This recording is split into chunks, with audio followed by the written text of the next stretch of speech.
Bonjour, bonjour tout le monde. Bonjour, bonjour tout le monde. J'ai l'honneur et le plaisir aujourd'hui d'introduire notre cher professeur Kauthar Khabesh, professeur en pédiatrie et en neuropédiatrie à la faculté de médecine et de pharmacie de Tanger, CHU Mohamed VI, diplômé en neuropédiatrie et en pathologie de mouvements anormaux de l'enfance en France, membre de plusieurs sociétés savantes, secrétaire de l'Association marocaine de maladies du système nerveux de l'enfant, membre de l'ILAE de l'ICNA, et elle a démarré la mise en place du régime cétogène depuis 4 ans après son stage en Belgique. Elle nous fait l'honneur aujourd'hui de partager son expérience à travers cette présentation intitulée l'optimisation de la thérapie cétogène en contexte à ressources limitées. À vous la parole, professeur Kauthar. Merci beaucoup, cher ami et professeur Bouchaala, pour cette belle introduction. Aujourd'hui, j'ai le plaisir, comme vous avez mentionné, de parler d'un sujet très intéressant, de parler de la thérapie cétogène, mais pas que, mais aussi de mettre le point de l'utilisation, de l'optimisation de cette thérapie dans des contextes limités. Professeur Wafa, si vous pouvez me confirmer si vous voyez bien mon écran. Oui, très bien. Ok, parfait. Merci beaucoup. Donc, euh, À guise d'introduction, je dirais que, comme vous le savez tous, l'épilepsie, c'est une affection qui est très fréquente et parfois, il est très, très sévère. Pourquoi? Parce qu'il est caractérisé par des crises récurrentes et bien sûr, accompagnant ces crises-là, il y a une morbidité importante et des répercussions psychosociales considérables. Donc, c'est un lourd fardeau pour les patients et pour leurs familles.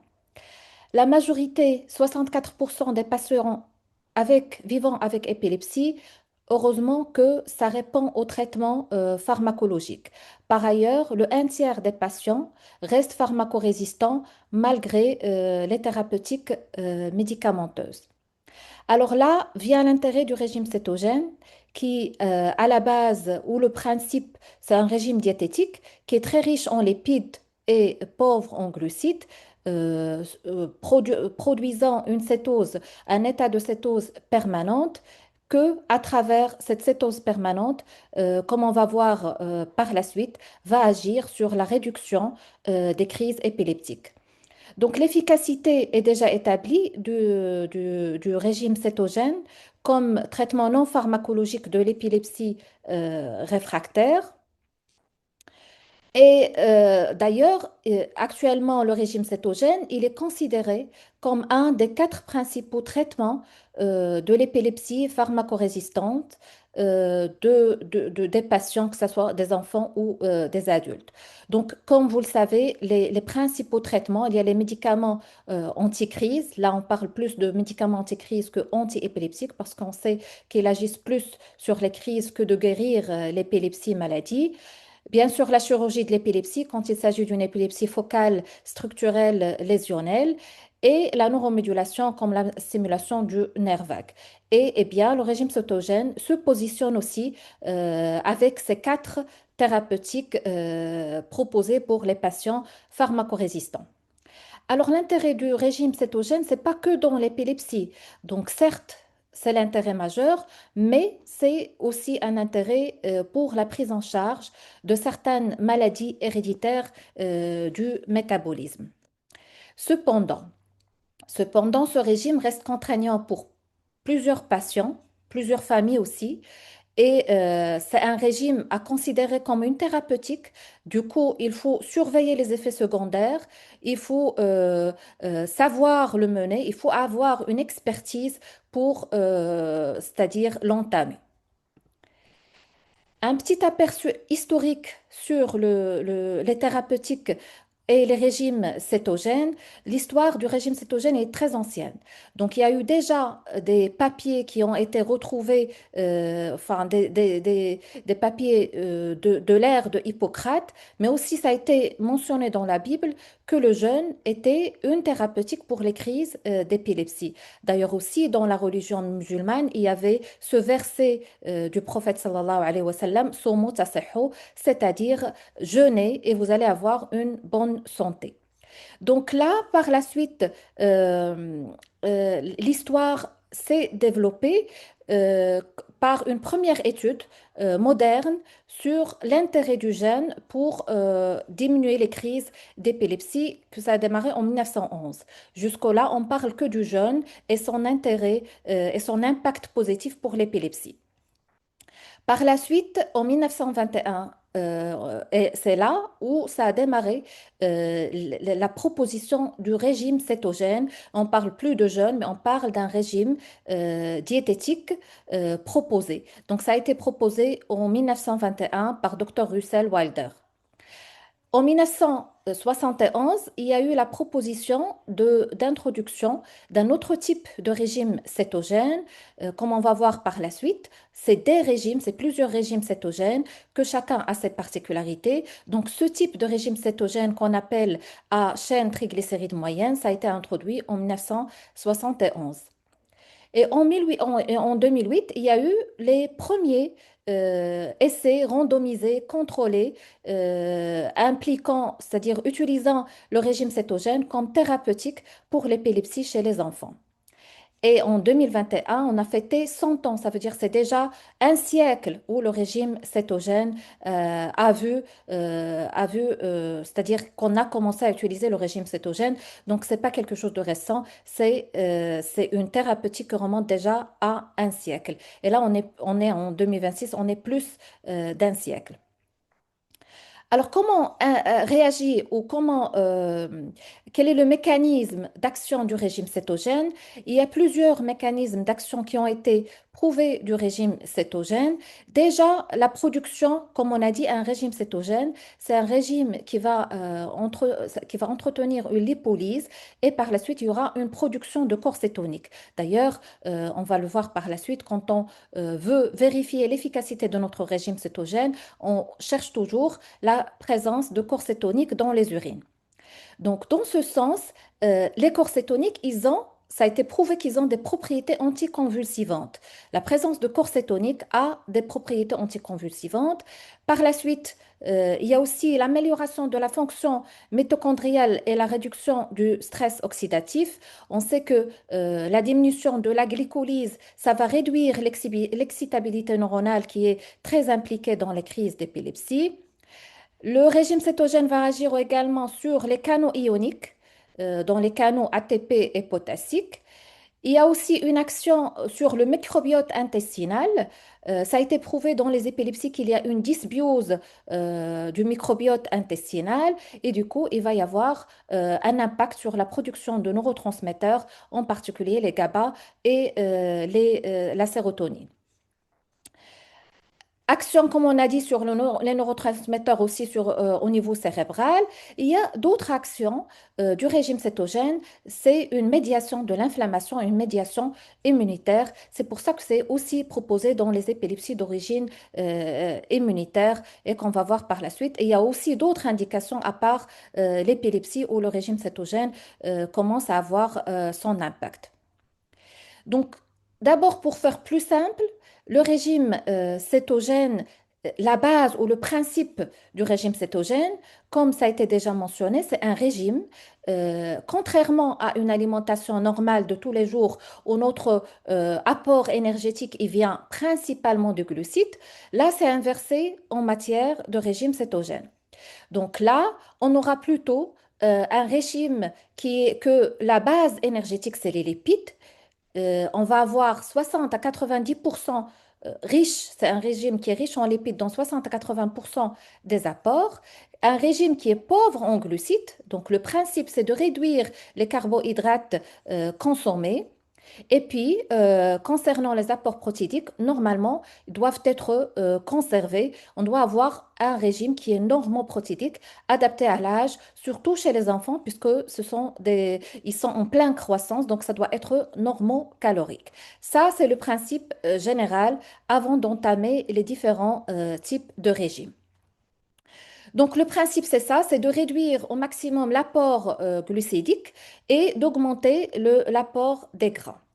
Mais il y a eu plusieurs types de régimes, comme on a vu dans l'historique. Il y a amélioration de ces régimes. Il y a eu proposition d'autres régimes qui sont modifiés par rapport au régime cétogène classique. Donc, le régime cétogène classique, l'idée de ce régime cétogène classique, c'est qu'il y a un apport, son principe, c'est d'avoir un coefficient d'apport en gras qui est normalement soit le 1 quart, c'est-à-dire le 4 sur 1 de gras par rapport à ce qui est non gras. Ce qui est non gras, ça veut dire les protéines et les sucres. Ça, c'est le régime cétogène, c'est ce ratio-là, 4 sur 1 ou 3 sur 1, ça veut dire 3 portions de gras par rapport à une portion associée, ce qui est non gras, ça veut dire ce qui est protéines et ce qui est carbohydrate. Donc, comme on voit dans le régime cétogène classique, c'est surtout l'apport, elle est principalement, dans 90%, il est fait de gras avec une petite portion de sucre et de protéines. Alors, le régime Atkins, puis il y a le régime à triglycérides, le régime à triglycérides à chaîne moyenne. Donc, c'est un régime, comme on a vu dans l'historique qui a été apparu en 1971. Le principe, c'est d'apporter des triglycérides. Il y a des huiles spéciales vendues à base de triglycérides où il y a l'index lipidique est très élevé. Du coup, ça diminuera l'apport en quantité de lipides, mais en qualité, vu ces coefficients lipidiques de cette huile de triglycérides à chaîne moyenne, va être plus intéressant. Donc ça, par rapport au régime à triglycérides à chaîne moyenne. L'autre régime qui est très intéressant, dont certainement plein, plein de spécialistes l'utilisent, parce qu'il est plus simple que le régime classique, régime cétogène classique, il est moins contraignant, c'est le régime Atkins. Le régime Atkins modifié, d'ailleurs c'est ce qu'on utilise le plus dans notre expérience, c'est plutôt c'est un régime qui est modifié par rapport au régime cétogène classique. Généralement, on a un apport de lipides qui est très encouragé, qui est très intéressant comme principe pour tous les régimes cétogènes. Mais là, avec un apport de protéines qui est aussi correct, un apport de glucose de carbohydrates à 5%. Mais l'idée, c'est de limiter les carbohydrates, de limiter les sucres 10 à 30 grammes par jour et encourager, sans avoir des pesées de tous les aliments contenant des lipides, avec des apports protéiques normaux. Donc c'est ça le principe, c'est pour ça qu'il est plus accepté par les patients. Et puis il y a un autre type de régime, c'est le régime à index glycémique ou à faible index glycémique. C'est le low glycemic index régime. Ça, le régime, la base de ce régime, c'est d'apporter des quantités plus intéressantes de glucides, ce qui va permettre une extension, c'est-à-dire plus d'extension en matière d'apport glucidique. On peut aller jusqu'à 30 à 60 grammes. Par ailleurs, choisir le choix de ces aliments-là doivent être des aliments à faible index glycémique. Donc, c'est ça la différence. Il n'y a pas beaucoup d'études, c'est-à-dire par rapport au régime à faible index glycémique, mais on va voir quand même qu'il y a une étude qui prouve que l'efficacité est aussi intéressante. Donc là, c'est juste pour vous comparer une alimentation normale avec les différents régimes dont on a parlé. Donc, comme vous voyez, une alimentation normale, c'est une alimentation qui est basée essentiellement sur les glucides comme apport énergétique. Et, euh, euh, et puis, par ailleurs, dans un régime cétogène classique, nous avons une prédominance des apports quasi prédominants à 90% de lipides. Alors que les deux autres régimes, que ce soit index glycémique bas ou régime modifié d'Atkins, on a plus de flexibilité par rapport à l'apport de glucides. Alors là, c'est juste pour illustrer à quoi ressemble un menu d'un régime cétogène par rapport à une alimentation normale. On a dit que l'alimentation normale, normalement, c'est le glucose qui est considéré comme la source d'énergie. C'est pour ça qu'on a des sucres lents, des sucres rapides, des fruits et puis des protéines en haut de la pyramide. Par ailleurs, dans le régime cétogène, nous avons les lipides, les gras, qui sont en tête, qui sont dans la base de la pyramide, avec bien sûr euh, toutes les sources de gras, que ça soit végétal ou animal, et puis l'apport de protéines qui doit être comparable à une alimentation normale, parce que comme on a mentionné, l'intérêt des protéines, c'est la croissance, mais les carbs ou les carbohydrates ou le sucre qui doit être très très diminué 2 à 10%. Alors ça, c'est juste pour vous montrer les tableaux que les diététiciens, que nos collaborateurs diététiciens utilisent pour le régime à faible index glycémique. Chaque aliment a son index glycémique. Et un régime à faible index glycémique doit avoir un index glycémique moins de 55.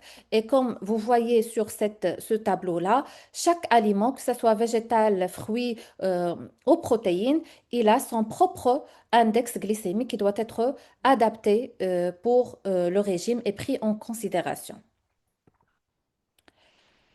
Donc, le principe, comme on a dit en matière de régime cétogène, c'est qu'il y a quand même une exclusion de certains aliments qui sont très sucrés, qui sont sucrés, quel que soit le type de régime, du classique jusqu'à low index glycémique au régime Atkins euh, modifié.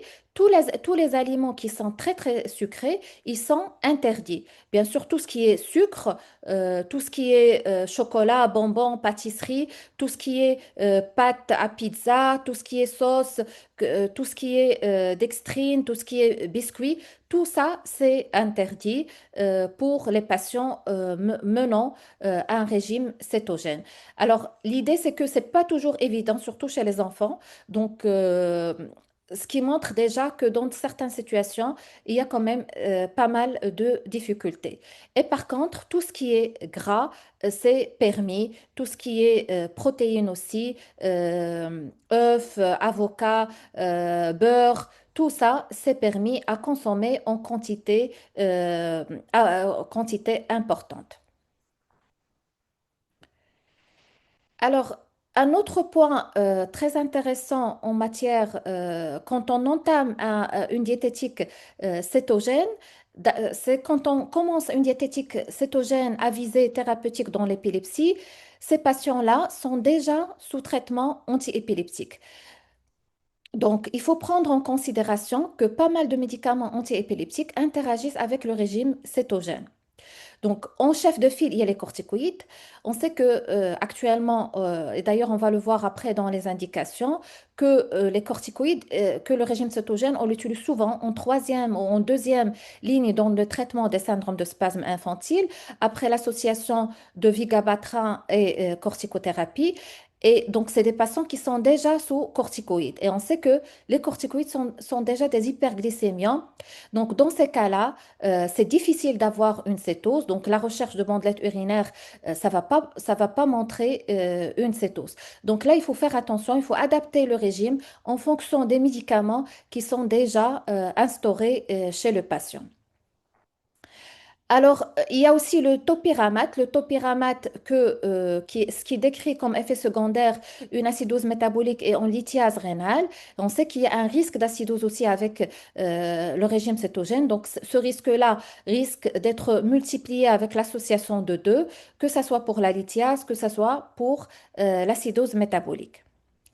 Et puis, il y a l'acide valproïque, qui est le médicament le plus prescrit peut-être chez les épileptiques, que ça aussi qui peut risquer d'induire un déficit en carnitine. On va voir dans la surveillance du régime cétogène, il faut surveiller quand même la carnitine parce qu'il y a un risque quand même qu'il y ait une diminution de la carnitine. Donc, quand on associe le régime cétogène à un traitement, c'est pour ça que je dis le régime cétogène à visée thérapeutique, ça n'a pas vraiment grand-chose à voir avec le régime cétogène qui est utilisé pour autre chose, à visée esthétique ou autre. Donc, ça, c'est un traitement. Il faut prendre en charge correctement le patient, il faut guetter les effets secondaires, il faut surveiller, il faut voir avec les interactions des médicaments associés. Alors, euh, là, c'est un bon article d'Epilepsia qui montrait, qui parlait des nouvelles recommandations de l'utilisation du régime cétogène. Donc, les indications du régime cétogène par type d'épilepsie ou par type de syndrome épileptique. Ce qui était prouvé comme indication et ce qui était prouvé comme que le régime cétogène était très, très bénéfique. Ce bénéfice a été estimé qu'à une réduction de 70% de nombre de crises, et de réduction de plus de 50% de réduction de crises par rapport à la baseline, c'est les syndromes suivants. Le syndrome d'Angelman, certaines maladies mitochondriales, particulièrement le complexe 1, le syndrome de Dravet, l'épilepsie myoclono-astatique ou le syndrome de 12. Et bien sûr, le chef de file, parce que là, quand on parle de déficit en GLUT1, c'est le traitement, c'est l'unique traitement, c'est le principal traitement, le régime cétogène. Donc, on ne peut pas traiter un déficit en GLUT1 sans régime cétogène. On peut associer d'autres médicaments, mais là, c'est en première indication le régime cétogène dans le déficit en GLUT1. Le FIRES ou le Febrile Infection Related Epilepsy Syndrome, et puis, le syndrome de spasme infantile, on en a parlé, on va en parler encore. Le syndrome de Tara, la maladie métabolique déficit en pyruvate déshydrogénase. Et c'est utilisé aussi dans certains syndromes, dans certains états de mal épileptiques super réfractaires. Donc, ça rejoint un petit peu le FIRES, mais dans les états de mal épileptiques super réfractaires, le régime cétogène, il est indiqué. On peut l'instaurer par une sonde gastrique chez les patients, même en réanimation. Et bien sûr, la sclérose tubereuse de Bournonville. Donc tout ça, ça a été hyper prouvé, ça a été d'une consistance dans la littérature. Par la suite, il y a d'autres conditions que le régime cétogène a été décrit comme modérément bénéfique. Et là, c'est d'autres encéphalopathies génétiques comme CDKL5 épilepsie, l'épilepsie absence de l'enfant, les épilepsies focales lésionnelles, les malformations corticales. En attendant de faire le bilan chirurgical et de proposer l'enfant vers une chirurgie, on peut proposer le régime cétogène. Les encéphalopathies épileptiques avec pointe continue de sommeil, les glycogénoses de type 5, l'épilepsie myoclonique juvénile. On sait que il y a quand même des difficultés de traitement d'une épilepsie myoclonique juvénile, vu que, surtout chez la femme, puisque le valproate de sodium, à un certain âge, ça devient, vu le risque de tératogénicité chez les femmes et chez les filles. Donc, le régime cétogène dans ces situations peut être proposé très, très précocement. Alors, le syndrome de Lennox-Gastaut aussi, le syndrome de Rett. Donc, il y a pas mal de syndromes que le régime cétogène peut être très, très efficace ou modérément efficace. Là, j'ai mis une synthèse des indications du régime cétogène. Donc, Le régime cétogène, il est indiqué dans les épilepsies réfractaires à deux ou, enfin, c'est la définition de la LAE, de la Ligue internationale de l'épilepsie, de l'épilepsie réfractaire. C'est la résistance à deux antiépileptiques ou plus. Donc là, c'est les différents syndromes dont on a parlé tout à l'heure. Le syndrome de 12, le syndrome de spasme infantile s'il ne répond pas aux stéroïdes plus Vegabatrin, la sclérose tubereuse de Bournonville, le Lennox-Gastaut, l'état de mal réfractaire, mais aussi le régime cétogène, il est indiqué déjà, bien sûr, dans le déficit en GLUT1, ça ne se discute pas, le déficit en pyruvate déshydrogénase et dans certaines maladies mitochondriales, notamment le syndrome de Legg et le syndrome de Mélas. Alors, de plus en plus, il y a le régime cétogène, actuellement, il est proposé même dans des épilepsies hors réfractaires, la situation réfractaire, mais dans des épilepsies débutantes.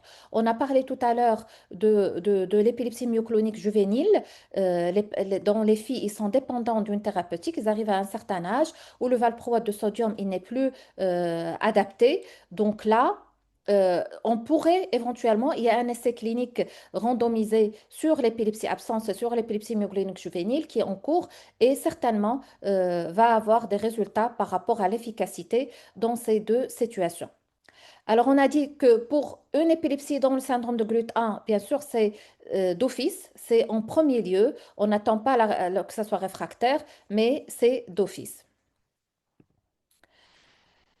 Alors, le régime cétogène, on a vu son intérêt par rapport aux différents syndromes épileptiques, ce qui a été déjà prouvé, mais ce qui est récent et ce qui est actualisé, c'est que il y a eu beaucoup de progrès dans ce sens. Et ici, les différents progrès, c'était dans les groupes, dans l'extension des indications.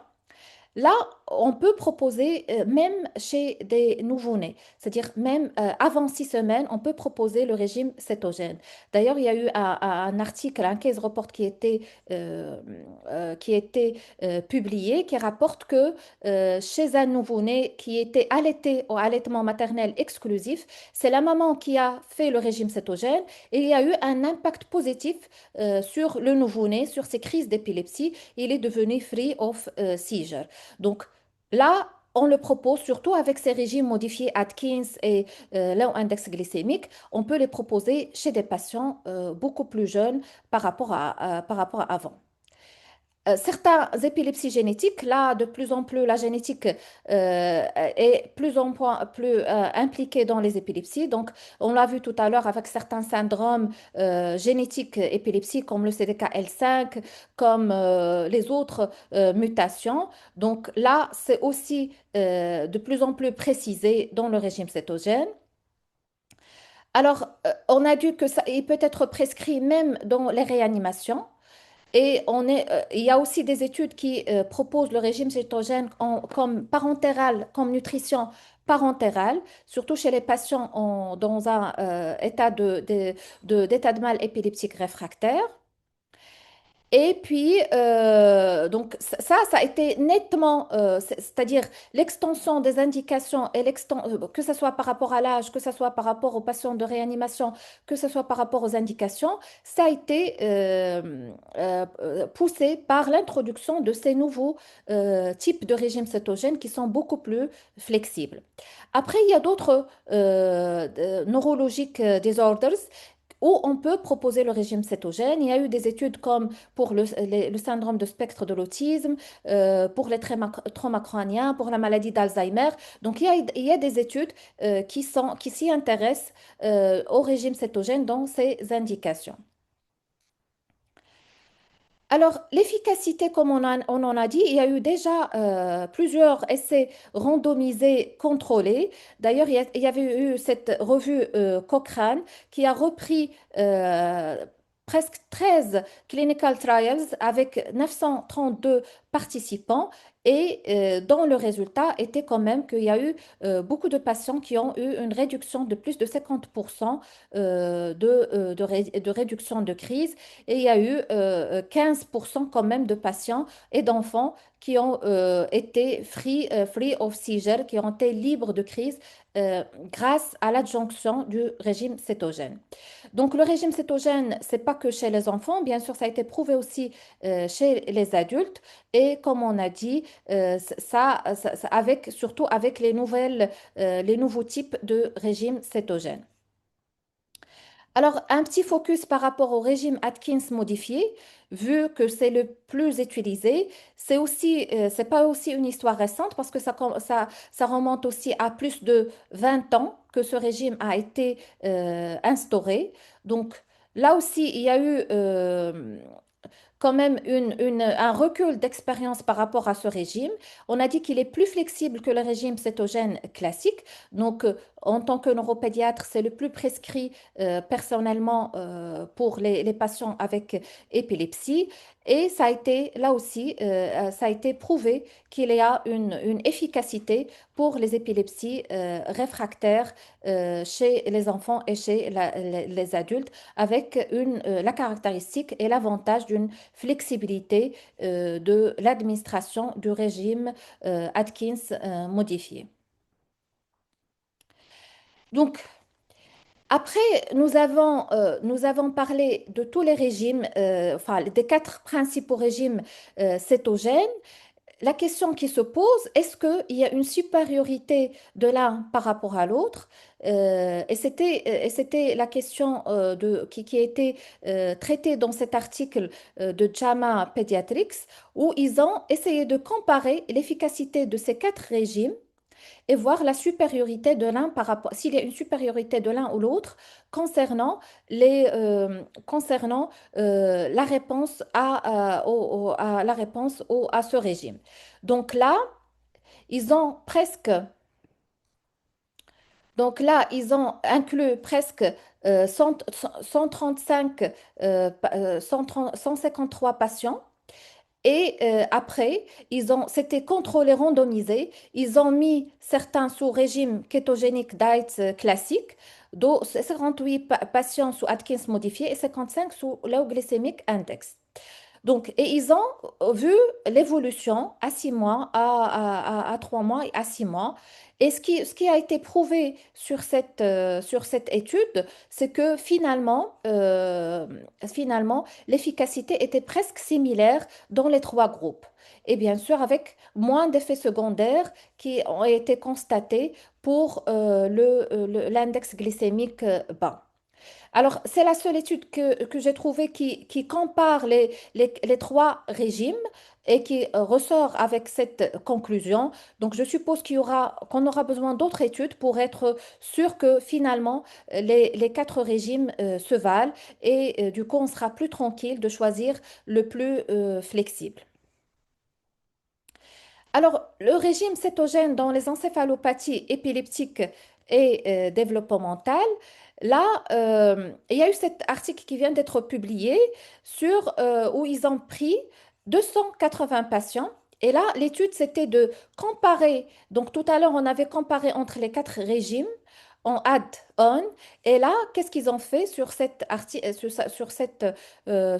ce papier? Ils ont plutôt comparé des patients sous régime cétogène, en plus des thérapeutiques classiques, avec un autre groupe, ou plutôt on a ajusté les médicaments anticrise, c'est-à-dire on a augmenté dans les doses, on a rajouté encore d'autres antiépileptiques et on les a suivis à 3 mois, à 6 mois.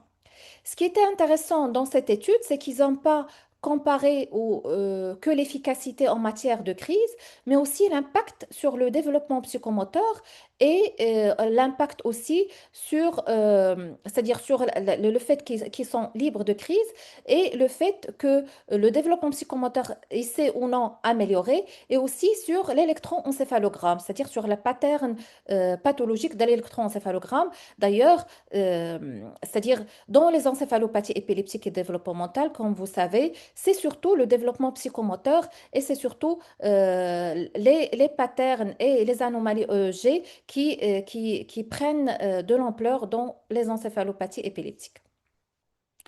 Donc, dans ces études, qu'est-ce qu'ils ont prouvé? Qu'il y a eu quand même un taux de réponse de crise dans le groupe cétogène par rapport au groupe contrôle qui est de 58% versus 29% dans le régime, c'est-à-dire par rapport aux patients qu'on a juste ajusté les médicaments.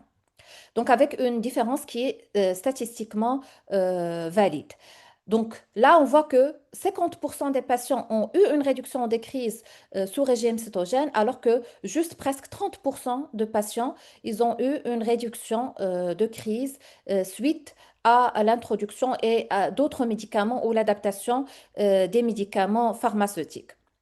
Alors, comme j'ai dit, l'intérêt de cette étude, c'est que en plus de la comparaison de l'efficacité du régime cétogène qu'on voit ici, ce qui est en rose, c'est l'efficacité effective, et ce qui est en gris, c'est ce qui est ineffectif. Donc, ce qu'on voit, c'est que il y a une efficacité dans le régime cétogène par rapport au contrôle groupe, mais pas que. Là, ils ont vu aussi l'EEG pattern, l'amélioration des anomalies EEG, qu'on voit que c'est aussi plus amélioré que dans le contrôle groupe. Et par rapport au développement psychomoteur et des acquisitions, improvement developmental, on voit que c'est plus dans le régime cétogène, dans le régime cétogène que dans que dans l'adaptation des médicaments.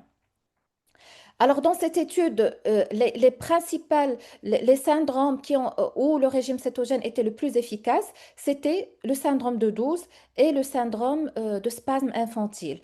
Par ailleurs, par exemple, dans le syndrome de Lennox-Gastaut, les résultats étaient presque similaires entre l'adaptation thérapeutique et l'introduction du régime cétogène. Donc, comme on a dit, comme c'est une thérapeutique qu'on va instaurer le régime cétogène. Donc, avant d'instaurer ce régime-là, il faut bien savoir et connaître les contre-indications. Il y a des contre-indications absolues dans le régime cétogène, c'est les maladies métaboliques à type déficit de bêta-oxydation, déficit en pyruvate hydroxylase, les déficits de la cétolyse, déficit de la cétogénèse, la porphyrie, l'allongement de QT, autres maladies cardiaques et l'insuffisance hépatocellulaire. Il y a d'autres indications qui sont relatives. C'est l'incapacité à maintenir une nutrition adaptée, la non-compliance parentale ou du patient. Ça, on le voit c'est-à-dire dans la pratique, il y a certains parents qui le refusent malheureusement. Donc, tant qu'on essaie de convaincre, mais ils sont catégoriques. D'autres parents, par contre, ils sont plutôt demandeurs. Donc, on peut trouver plusieurs profils de patients. Un enfant qui a déjà un retard de croissance important, un reflux gastro-œsophagien sévère et une hypercholestérolémie familiale. Alors, quels sont les effets secondaires d'un régime cétogène? Donc ça, c'est quand même malgré, même si on dit que le régime Atkins modifié, il est plus light, il est plus ouvert que le régime cétogène classique, mais par contre, ça reste toujours des modifications importantes et drastiques des habitudes alimentaires familiales, parce que bon, généralement dans les pays à ressources limitées, c'est des plats familiaux qui se partagent. Puis, il y a le risque de déshydratation. Parfois, on peut trouver des douleurs abdominales, des diarrhées, des vomissements qui peuvent accroître le risque d'une acidose. La modification du profil lipidique, c'est une alimentation qui est basée principalement sur le lipide, donc on risque d'avoir une élévation des lipides, une hyperuricémie, donc qui peut provoquer un risque de survenue de lithiase urinaire, un risque de pancréatite, des risques aussi d'une hypoglycémie. Et c'est surtout ça, il faut être très attentif au début du régime cétogène par une surveillance rapprochée du dextro et c'est-à-dire de la glycémie capillaire et de cétose dans les urines. Il peut y avoir aussi une carence en fer, une constipation et une fatigue. Alors, comment on met en classe? Donc là, j'ai préparé ça d'une façon pratique, comment démarrer un régime cétogène, quelle que soit votre unité, là où vous êtes, dans des pays à ressources limitées ou non, comment vous pouvez démarrer votre régime cétogène. Donc là, il y a trois phases. Une phase de préparation, une phase de mise en place du régime et une phase de poursuite de régime. La phase de préparation, Il faut d'abord vérifier l'absence de contre-indications, ce on en parlait tout à l'heure, c'est-à-dire les pathologies de bêta-oxydation, pyruvate kinase, donc les maladies dont on a parlé tout à l'heure. L'explication du régime, il faut expliquer aux parents le régime, est-ce qu'ils vont accepter ou non. Une évaluation nutritionnelle, le poids, la taille, le périmètre crânien, s'il y a ou non des signes de dénutrition, le relevé des traitements pour éviter les interactions médicamenteuses et des examens indispensables recommandés qu'on va voir par la suite. Et bien sûr, il faut faire le calcul qui sera fait par les diététiciens sur la part, les proportions des gras par rapport aux non-gras. Et puis, il y a la phase de mise en place du régime. Généralement, on peut la faire en ambulatoire, sauf pour les tout petits, les moins de 1 an. Systématiquement, normalement, il faut les hospitaliser au moins pendant 1 à 2 journées pour vérifier qu'ils ne font pas d'hypoglycémie ou une acidose. Donc, généralement, on démarre progressivement avec des apports de coefficients 1 sur 1 de gras et de non gras, puis 2, 1, puis 3, 1.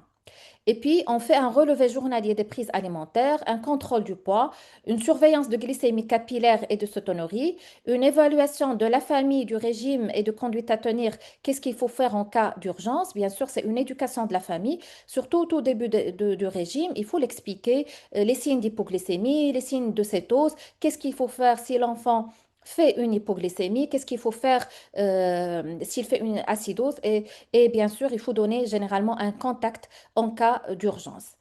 La poursuite du régime, il faut évaluer l'efficacité du régime, la tolérance du régime, la courbe du poids, les examens indispensables dont le suivi et on complète par la surveillance de glycémie capillaire et bien sûr la cétonurie. Alors, ce qu'il faut demander comme examen complémentaire, là j'ai mis les principaux, on peut demander plus, mais c'est-à-dire c'est les essentiels et qu'il faut demander, qu'on peut l'adapter dans les ressources limitées, un ECG, une échographie rénale à la recherche s'il y a déjà des lithiases urinaires, un bilan hépatique, un ionogramme, un bilan lipidique, une fonction rénale, acide urique. Dans certains cas, ça, on peut s'en passer. Le profil des acylcarnitine, c'est surtout pour éviter d'instaurer un régime chez des patients qui ont un déficit en bêta-oxydation, un déficit en L-carnitine.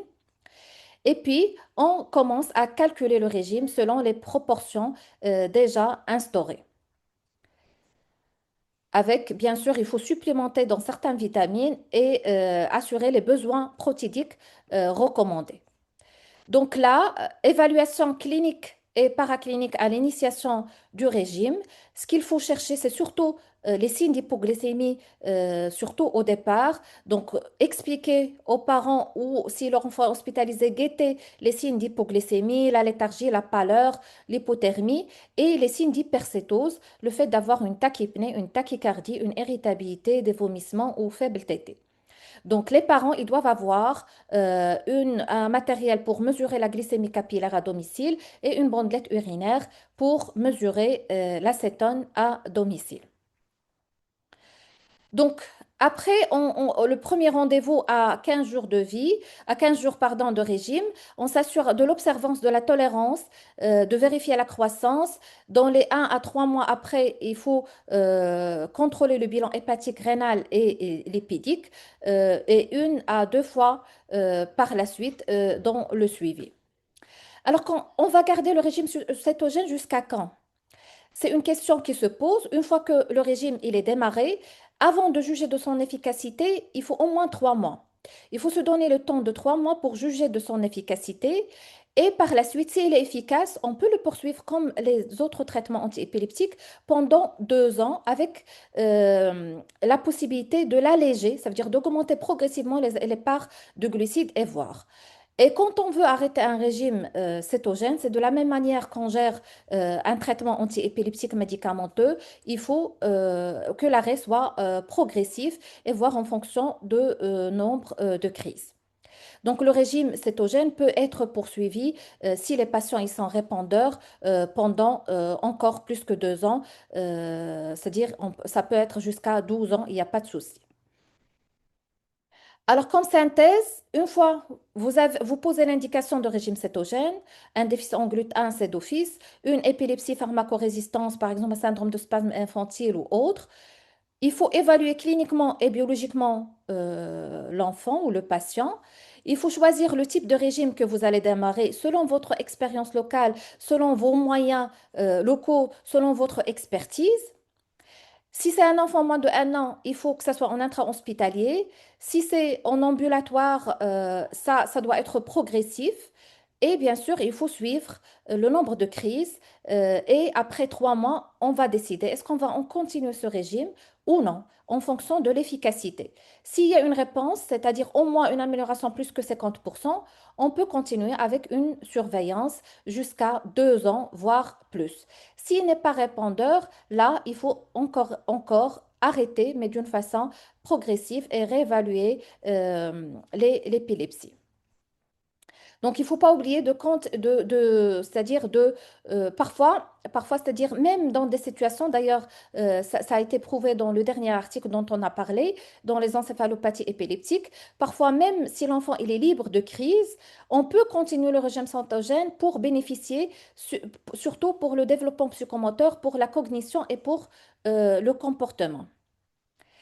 Alors, les régions, il y a beaucoup de régions, il y a beaucoup d'expériences à travers le monde qui ont démarré le régime cétogène. Sur cette carte, on voit tous les pays qui ont démarré et je pense que c'est un article qui remonte en 2015. Là, bien sûr, il y a d'autres pays, dont la Tunisie, qui font actuellement le régime cétogène, que ça a été introduit. Il y a eu aussi plusieurs expériences en Afrique, au Zambie, au Ghana, et qui ont proposé même des menus propres, adaptés à leur culture locale. Et dans la région, par exemple, il y a eu cet article de Dr Sally Chaban qui a essayé de voir dans la région ist-méditerranéenne, comme c'est un webinaire de la ist-méditerranéenne, la présence de ketogenic diets dans la région de LAE. Il a trouvé que les recommandations, c'est-à-dire les, les, les, les médecins et les praticiens, ils recommandent presque de la même manière dans la région méditerranéenne, sauf que dans les pays à ressources limitées par rapport à d'autres, puisqu'il y a quand même il y a plusieurs pays à ressources limitées dans la région méditerranéenne, c'est surtout par rapport au remboursement de certains diététiques et surtout par rapport à la prise en charge par la suite, qui est différente entre pays et autres.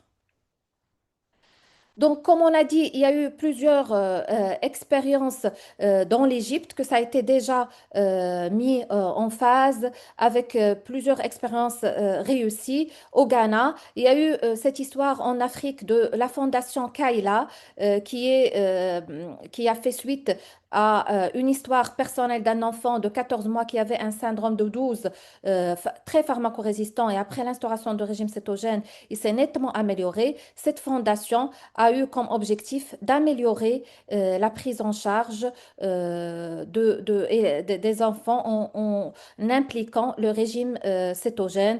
Donc, tout ce qui est formation, tout ce qui est expert, tout ce qui est... il donne un coup de main par rapport aux personnes qui veulent introduire, aux pays qui veulent introduire dans leur prise en charge.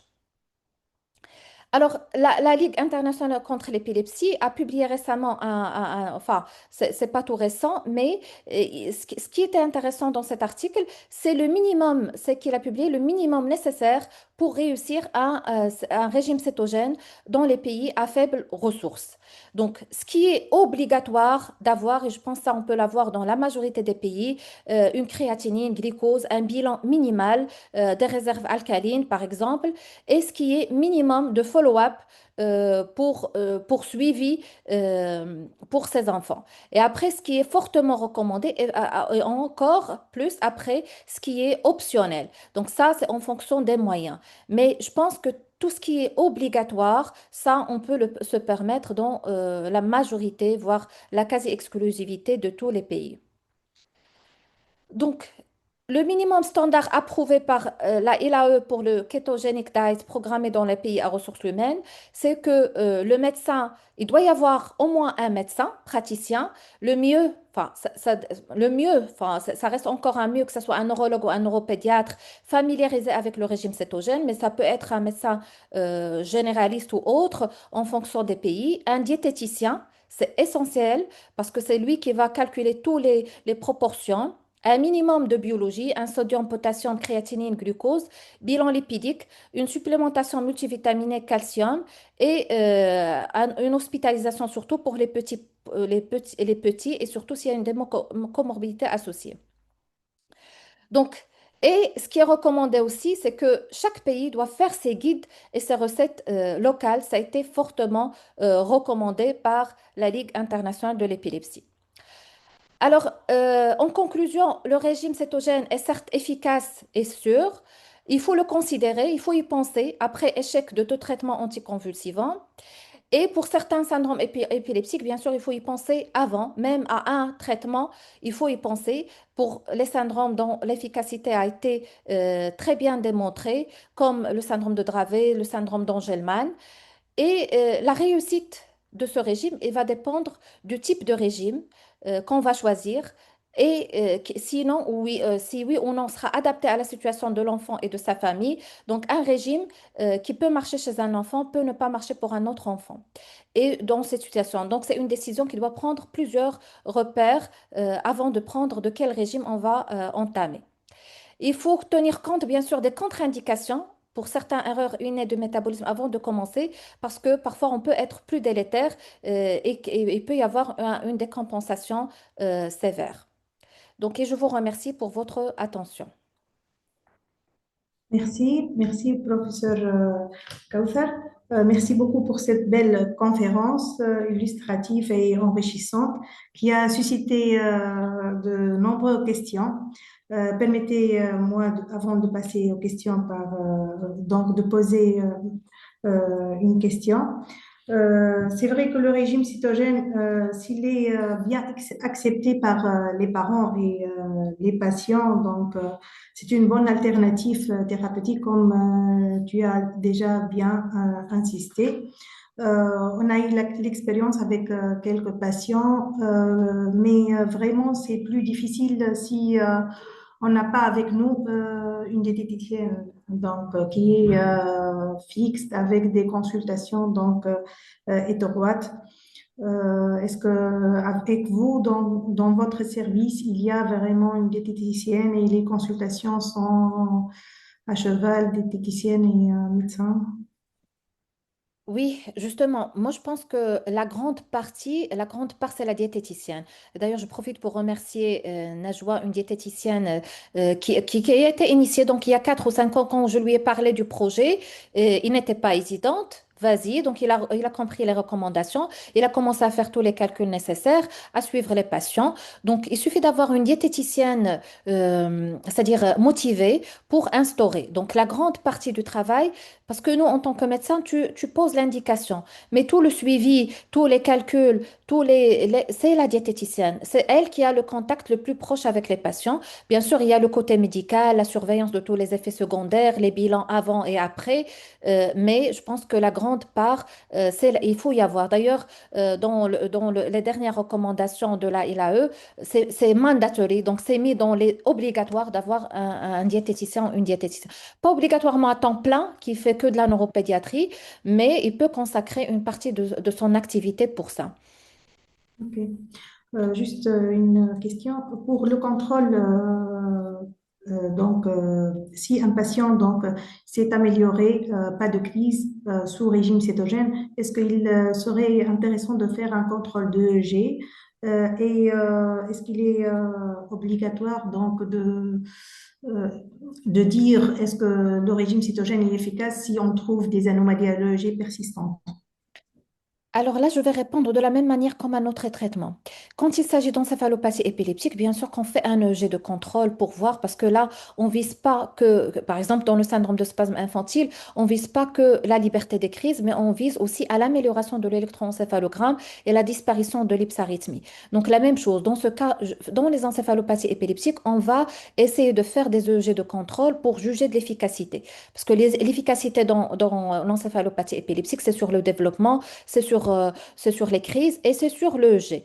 Par contre, s'il s'agit d'un autre type d'épilepsie, pas obligatoirement des EEG contrôle très rapprochés. C'est le même suivi qu'on fait pour d'autres patients épileptiques, pour d'autres syndromes. Merci. On passe aux questions. Donc, pour les participants, il y a une question sur le chat. L'état de mal, c'est une urgence vitale. Donc, pour la mise en place du régime cétogène en cas d'état de mal réfractaire, donc, c'est pas toujours faisable. Oui, c'est une très bonne question. Alors là, on est en train de parler de l'état de mal dans le FIRAS et dans l'état de mal super réfractaire. Ça veut dire que c'est un état Mhm. de mal qui est hospitalisé en réanimation, qui est intubé, ventilé, sédaté avec les médicaments utilisés en réanimation et que les réanimateurs, c'est-à-dire veulent arrêter la sédation. Et là, on peut préparer, on a eu l'expérience d'une enfant justement qu'on a démarré en réanimation. Donc, il y a pas mal d'enfants qu'on a démarré en service de réanimation avec la diététicienne qui prépare une soupe spéciale en concertation avec la cuisine de l'hôpital et on le met en sonde gastrique en réanimation avec les autres médicaments antiépileptiques pour permettre justement d'arrêt de sédation dans le cas des états de mal super réfractaires. Ok. Il y a plusieurs questions également sur le bilan avant le régime cétogène, les effets secondaires et les contre-indications. Déjà, elles sont bien décrites par vous. Aussi sur le mécanisme d'action. Il y a une question aussi sur le régime cétogène. Peut-être utilisé isolé. Est-ce qu'il peut être utilisé isolé? Est-ce qu'il est considéré comme une alternative thérapeutique ou il faut toujours l'associer au traitement médical? Alors, isolé, par exemple, le syndrome de Glut 1, facilement, on peut dire qu'il peut être isolé. On peut le proposer en premier lieu isolé. Là, c'est vrai que pour l'instant, la majorité des publications, c'est pour l'épilepsie réfractaire. Ça veut dire que le patient il est déjà sous antiépileptique, mais n'empêche, de plus en plus, il y a d'études qui proposent déjà le régime cétogène en première intention, c'est-à-dire au tout début. Mais ce qu'on peut proposer, c'est que finalement, dans les épilepsies réfractaires, une fois le régime est démarré et l'enfant est libre de crise, on peut réduire, ça on a déjà essayé de réduire progressivement les autres anti-épileptiques. Et si on arrive à le sevrer des autres antiépileptiques et il reste libre de crise, donc on peut le garder tout seul comme option thérapeutique. Justement, il y a plusieurs questions aussi sur à quel moment introduire le régime cétogène dans une épilepsie pharmacorésistante, deuxième ligne ou troisième ligne. Donc, exactement comme tu as déjà bien dit. Est-ce qu'il y a, avant la chirurgie, est-ce qu'il est aussi proposé ou non? Oui, oui. D'ailleurs, je me rappelle quand on était à Sfax, il y avait, quand vous avez appelé le neurochirurgien pour la chirurgie de l'épilepsie, il m'a dit que, enfin, il y a pas mal de ces patients, en attendant le bilan chirurgical, on peut les mettre sous régime cétogène pour réduire justement le nombre de crises. Donc, certes, l'épilepsie lésionnelle structurelle focale quand on peut l'opérer, certes, c'est la solution ultime et c'est la solution la plus intéressante. Mais on sait que le bilan préchirurgical peut prendre du temps. Donc, à ce moment-là, on peut introduire en attendant le régime cétogène comme une option en attendant la chirurgie. D'accord. En pratique, selon votre expérience, l'effet secondaire le plus fréquent et comment on peut prévenir surtout les lithiases rénales? Alors, les lithiases rénales, c'est vraiment très rare. J'en ai jamais vu. Par contre, l'effet secondaire le plus important, enfin, le plus difficile pour moi en pratique clinique, c'est l'acceptation des parents. En fait, moi, je suis neuropédiatre, donc j'ai affaire à des petits. Et parfois, les parents, ils refusent. Pour eux, c'est un enfant qui est en pleine croissance, donc c'est impossible qu'on introduise de tels régimes restrictifs. Il y a aussi, les parents et ça, c'est-à-dire, ils se plaignent que l'enfant a toujours faim. Donc là, c'est une gestion avec la diététicienne pour augmenter les ratios de lipides. Donc, c'est ça ce qui est le plus difficile à gérer. C'est surtout ça, la faim. Donc, ça, c'est quasi constant.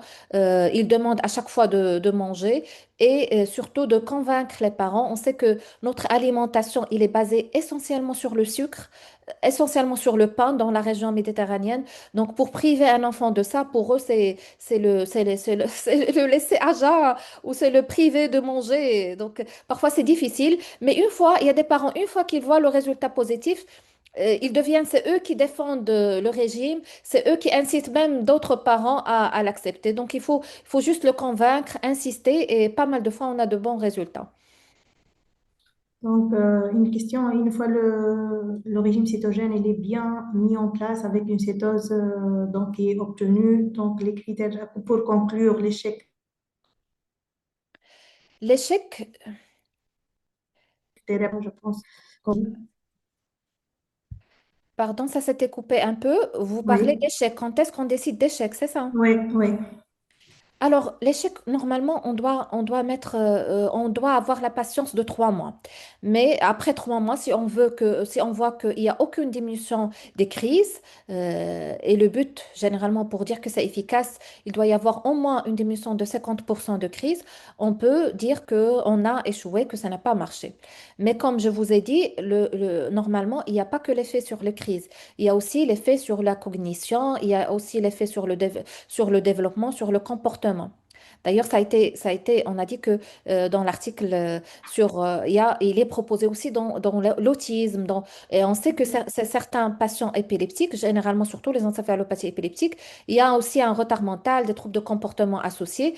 Donc, les parents, s'ils voient qu'il n'y a aucun effet, que ce soit sur le comportement, que ce soit sur le crise, oui, bien sûr qu'il faut arrêter. Donc, on se donne 3 mois. Si ça ne marche pas, on arrête. Et ça arrive aussi. Donc, c'est pas un traitement miraculeux. Ça ne marche pas à 100% à tous les coups. Au contraire, il y a pas mal de cas où les parents, ils ont tout fait et ça n'a pas marché. Ça arrive. Mhm. Et pour les séries présentées, est-ce qu'il y a un échappement aux résistances aux explications, donc échappement aux résistances au régime cétogène après une efficacité initiale? Et Oui. comment on fait? Est-ce qu'on change le ratio, le type de nutriments après une Oui, c'est une amélioration question initiale? très intéressante. C'est vrai que quand on a eu des enfants où il y a eu une bonne réponse initiale et par la suite, il y a eu un échappement. Alors, ce qu'on fait dans certaines situations, on peut changer le ratio, mais généralement, on essaie aussi de rajouter d'autres médicaments antiépileptiques. Donc, on essaie d'avoir une solution autrement enfin, il faut pas compter à 100% que comme c'est pas un traitement miraculeux, c'est un traitement parmi d'autres. C'est comme les autres médicaments anti-crise, c'est comme la stimulation du nerf vague, c'est comme les autres thérapeutiques. Parfois, ça marche très très bien et parfois, ça peut échouer et il peut y avoir aussi un échappement thérapeutique comme les autres médicaments antiépileptiques. Oui, c'est tout à fait possible. Oui.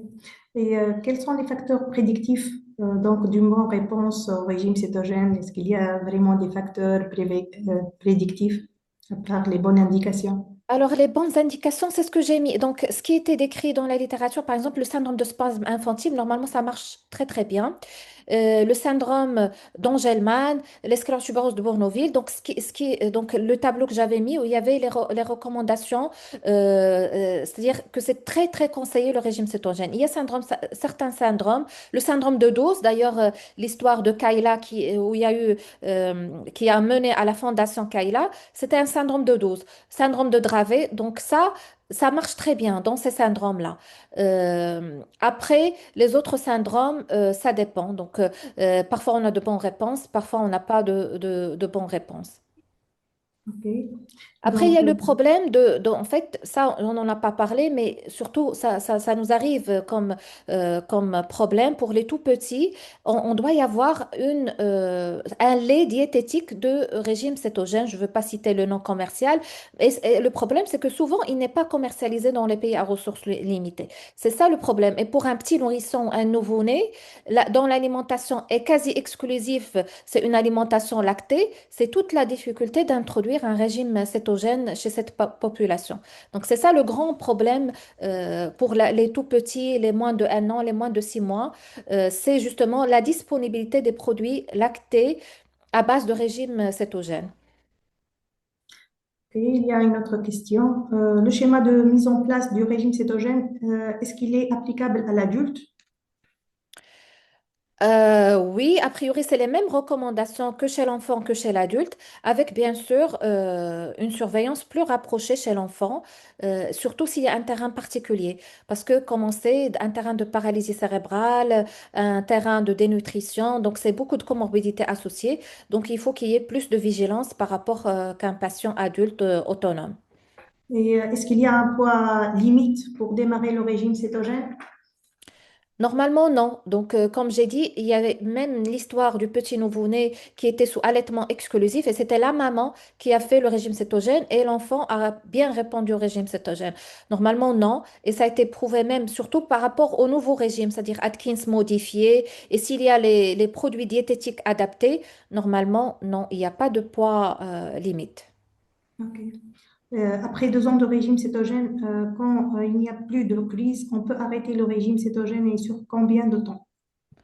Oui, on peut l'arrêter, mais comme on arrête un traitement antiépileptique, ça veut dire j'ai un enfant avec une épilepsie absence, libre de crise pendant 2 ans, je donne l'exemple, j'arrête mon traitement médicamenteux progressivement sur 1 mois ou 2 mois. La même chose pour le régime cétogène. Donc on peut l'arrêter, voir s'il y a une reprise de crise, on peut réintroduire le traitement. Ok. Il y a une question sur est-ce qu'il y a des biomarqueurs spécifiques prédictifs de réponse? À part le syndrome, ce qui est prouvé, ce qui est publié, c'est le type de syndrome épileptique qui répond plus que l'autre. Ok. Et pour quelle approche conseillez-vous pour mettre en place le régime dans votre contexte où les repas ils sont généralement collectifs? Déjà, Oui, mais vous savez, les patients qui se sont très, très impliqués, il y a des parents qui se sont très impliqués, qui ont fait par la suite des associations, des fondations par rapport à ça. Ils ont fait de menus de régime familial. Et comme on a dit, d'ailleurs, le régime cétogène, d'ailleurs, il est très bien, enfin, il est utilisé même dans les adultes pour avoir pour perdre du poids, pour autres, c'est pas le même régime. Donc, l'idée déjà, c'est de dire que notre régime cétogène, c'est un régime médical, c'est un régime avec des caractéristiques particulières, avec un suivi particulier. Mais l'idée, c'est qu'il peut être aussi bénéfique pour toute une famille. Donc, si la famille peut adopter ça comme régime cétogène, comme régime pour la famille, pourquoi pas? mhm. Oui, exactement. Il y a d'autres questions. Donc, est-ce qu'il y a un effet bénéfique pour les patients qui ne peuvent pas suivre le régime en diminuant leur consommation du sucre ou leur rapport en lipides sans pratiquer strictement comme le régime Atkins? Ouais. Ouais, Oui, l'idée c'est ça. L'idée c'est ça. c'est ça. D'ailleurs, il faut au moins démarrer par ça. D'ailleurs, même quand on veut démarrer un régime cétogène, on essaie toujours d'aller progressivement. Parce que le fait de changer rapidement et drastiquement les habitudes alimentaires, c'est pas vraiment le but. Donc, on essaie au moins, dans un premier temps, de dire aux parents de réduire tout ce qui est sucre rapide, de réduire le sucre au maximum. Et par la suite, en évaluant, en voyant la compliance des parents, on peut proposer que ce soit le régime Atkins, que ce soit le régime cétogène classique. Mhm. Pour le pain, est-ce qu'il y a des recettes alternatives de pain sans farine? Alors ça, je pense que certainement il y aura des recettes, certainement il y en a. Et d'ailleurs, c'est les diététiciennes qui s'en occupent. Donc je pense que voilà, il y a des propositions par les diététiciennes dans ce sens. Il y a beaucoup de travaux de parents, d'associations qui font des recettes aussi pour les pains et pour les autres produits. Une autre question pour un patient avec diabète type 1, c'est un peu compliqué avec épilepsie pharmacorésistante. Le recours au régime cétogène expose-t-il un risque d'acétocétose diabétique? Et Ouais. dans quelles conditions sa mise en œuvre peut être réalisée de manière sécurisée? Mm. Mhm. Oui, bien sûr, parce que justement, il y a un risque de Risque, oui. d'acidose et de cétose. Ouais. Donc, une autre question, un régime méditerranéen nous propose donc le gras essentiel et de l'huile d'olive. Mhm. Oui, il y a Alors, beaucoup la de... cuisine méditerranéenne, c'est une cuisine qui est très riche. La Oui, cuisine méditerranéenne est très riche en produits riches en lipides, comme l'huile d'olive, que ce soit dans enfin, toute la région méditerranéenne, que ce soit au Maroc, en Tunisie, en Algérie, en Italie. Mais par contre, avocat aussi, il y a pas mal c'est-à-dire de baseline qu'on peut en profiter pour enrichir le régime cétogène. D'ailleurs, parmi les recommandations de l'ALE, c'est de faire des menus et des recettes locales propres à chaque pays, à chaque région. Ça peut aider oui, énormément les parents. oui. Il y a une question à partir de X corps cétonique, donc on doit avoir l'efficacité pour dire que le régime est Oui, efficace. Oui, il faut avoir. Alors ça, c'est Oui. primordial pour dire Mhm. qu'on est, parce que ça nous arrive, parfois on hospitalise des patients et on ne trouve pas d'acétone dans les urines. Il est sous régime diététique sûr, mais entre-temps, quand on vérifie, on trouve qu'entre-temps, il y a eu l'interne de garde qui a mis une ration de base de sérum glucosé. Donc c'est normal qu'on n'aura pas d'acétone. Donc il faut faire attention, il faut que ça soit poursuivi. Comme on a dit tout à l'heure, la corticothérapie, si un enfant il est déjà sous corticoïde, c'est difficile d'avoir parce qu'il est hyperglycémiant. Donc, c'est difficile d'avoir des corps cétoniques. Donc, systématiquement, tous les parents, ils ont leur bandelette urinaire. Déjà, s'il est démarré à l'hôpital, on leur apprend une éducation à lire les bandelettes urinaires. Il faut qu'il y ait au moins une croix ou deux croix d'acétone pour dire qu'il est efficace. Si on n'a pas de croix d'acétone, ça veut dire qu'on n'est même pas efficace sur le régime cétogène. Et ça, c'est valable pour pour les trois régimes, c'est-à-dire pour le Atkins qu'on utilise le plus et pour le régime cétogène Oui. classique. Une autre question sur la supplémentation, est-ce qu'elle est systématique? Normalement, une supplémentation de calcium, oui, il est systématique. Il faut prescrire du calcium pour ces patients. C'est pas compliqué, donc on peut le prescrire. Et pour le bilan minimum d'instauration de régime, parce que Alors ça, parfois, c'est ce que ça a été mentionné dans l'article mandatory. C'est au moins un bilan lipidique, un ionogramme complet, une échographie rénale parfois, mais souvent chez les enfants, pas obligatoirement, à la recherche de lithiase. Donc c'est surtout ça. Réserve alcaline pour guetter une acidose avant. Donc c'est principalement ça. Et des transaminases et le bilan lipidique initial pour rechercher une hyperlipidose parce que par la suite, comme on donne beaucoup de lipides, il y a risque d'élévation de taux de triglycérides et de cholestérol. oui. Une question de Dr Christelle de Tchad. Pour le régime cétogène pourrait constituer un traitement de premier recours, surtout dans les pays à revenus faibles où il est difficile l'accès aux médicaments antiépileptiques. Exactement, oui, c'est ça l'idée. C'est ça l'idée. Par exemple, je reviens toujours au syndrome de spasme infantile. On sait que le Vigabatrin il n'est pas commercialisé dans plusieurs pays en Afrique. Donc finalement, on n'a que la corticothérapie. Donc là, je pense que ça devrait être en première intention. Donc pourquoi pas? Ça demande, enfin, comme on a vu, ça demande pas beaucoup de choses. Donc on n'est pas limité. La seule limite, donc, comme j'ai expliqué, c'est que pour tous les tout petits, il faut avoir quand même le lait spécial commercialisé. Donc, mais généralement, oui, ça peut être en première intention. Oui. Pour une autre question sur l'association hydrocortisone et régime cétogène. Donc, comme tu as déjà dit, Mm. il faut le mettre, mais avec attention. Exactement. Et surveiller la Mhm. glycémie et vérifier si on est efficace, si on a Oui. d'acétone ou non.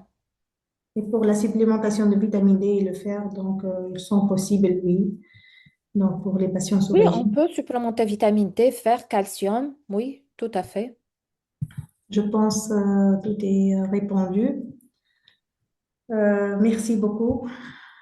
Merci beaucoup, Avec professeur plaisir. Habesh. C'est très enrichissant et illustratif. Euh, Merci à vous. merci beaucoup. À la prochaine, Inch'Allah. Inch'Allah. Donc, on remercie aussi l'audience qui était patient, qui ont Oui, participé activement avec leurs questions. Très oui, intéressantes. Donc, challenging. Après, il faut qu'on commence justement à... Chacun dans son unité, ça ne demande pas beaucoup de choses. Chacun dans son unité, il suffit d'avoir une diététicienne motivée avec vous et vous oui. pouvez démarrer partout où vous êtes le régime cétogène, au moins pour les cas les plus réfractaires et les syndromes qui sont réputés répondeurs au régime cétogène. Exactement. Donc voilà, merci beaucoup et bonne Voilà. soirée. Merci. Bonne soirée.